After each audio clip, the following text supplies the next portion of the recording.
Io ringrazio il maestro Isa Paranico perché ha reso possibile quello che era un sogno mio di 10 anni fa. Cioè, ho scritto questa poesia con l'intenzione di farla diventare un inno, diciamo, un inno della famosa, non solo del convento, perché anche se si chiama Pedramare Clucumento, perché la famosa nasce Clucumento storicamente con la leggenda del Monte Saraceno e del Conte Ruggero, e quindi ho pensato che parlare di quella Pedramare significava parlare del nostro paese.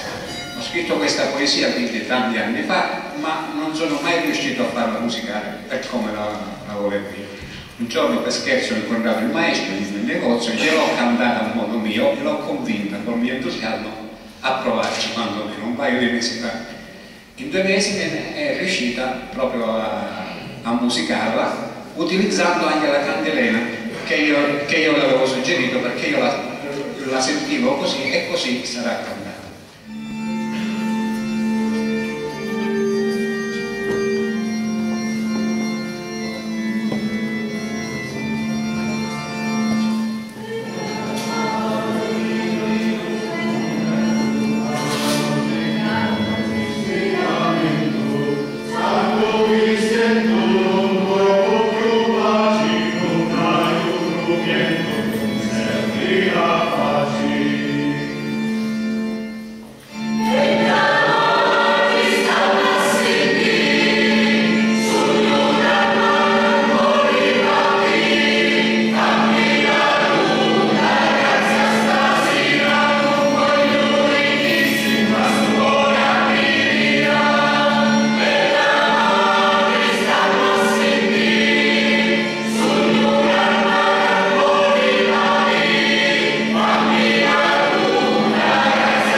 canzone orecchiabile, non già essere molto significativa, ecco.